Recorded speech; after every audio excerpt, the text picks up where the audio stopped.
स्त्री पर बुरी नजर विनाश का रास्ता है। स्त्री पर बुरी नजर डालने वाला कितना ही बड़ा पुण्य का भागी हो, उसी वक्त उसका विनाश निश्चित है। आज के वक्त में स्त्री को एक वस्तु समझने वाली, उस पर बुरी नजर रखने वाली कितना भी बच जाए, पर ईश्वर के डर से बचना नामुमकिन है। राक्षस कंब और उसकी राक्षसी सेना ने भगवान से भी गहन तपस्या की और कई पुण्य प्राप्त किए। अंत में भगवान ने राक्षस कंब को दर्शन दिए और मनचाहा फल मांगने को कहा। राक्षस ने बलवान यशस्वी होने का आशीर्वाद मांगा। भगवान शिव ने प्रसन्न होकर राक्षस को आशीर्वाद दिया। घमंड में जो राक्षस ने स्वर्ग पर हमला कर सभी देवताओं को हरा दिया और स्वर्ग पर कब्जा कर लिया, तब देवता मारे मारे फिरने लगे। तब उन्हें नारद मुनि मिले। उनकी सलाह पर इंद्र देवता दंतात्रेय के पास गए और अपनी करुण कथा का बयान किया। दंतात्रेय ने मुस्कुराकर देवराज इंद्र से कहा, हे इंद्र, तुम कुछ भी करके इन राक्षस कंब को मेरे पास भेज दो, उसके बाद तुम्हारी समस्या का अंत निश्चित है। देवराज ने यही किया। किसी तरह से कंब को भगवान दंतात्रेय के पास भेजा।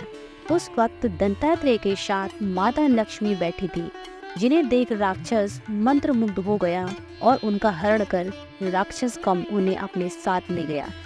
यह देख देवराज ने परेशान होकर भगवान से पूछा, यह क्या हो रहा है? आप कुछ करते क्यों नहीं? भगवान ने कहा, तुम्हारे कारण हुआ, तुम ही जाओ और माता लक्ष्मी को सही सलामत लाओ। इंद्र ने कहा, कंब को भगवान शिव का आशीर्वाद प्राप्त है, देवता उसे नहीं हरा सकते। अंत भगवान ने कहा, राक्षस कंब ने भावनाओं में बहकर स्त्री का स्पर्श किया है और उनकी इच्छा विरुद्ध उनका अपहरण किया है। अब उसके सारे पुण्य पाप में बदल चुके हैं।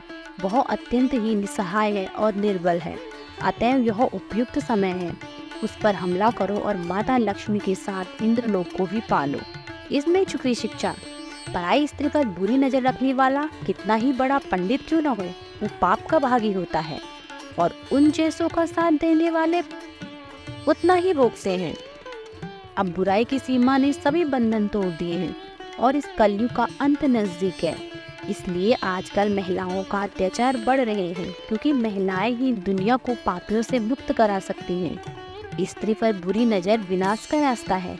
आज के वक्त का सच है, दुनिया कितना भी लड़कियों में बुराई निकाल दे या उसे हर बात के लिए जिम्मेदार बोले, लेकिन ईश्वर के न्याय में अपराधी उसी वक्त सजा के लिए नियति बना बैठता है। भले उसके कितने ही पुण्य किए हो, वो उसी वक्त पाप में बदल जाते हैं। स्त्री को देवी का स्थान ऐसे ही नहीं दिया गया है। सृष्टि के सृजन में नारी का अमूल्य योगदान है।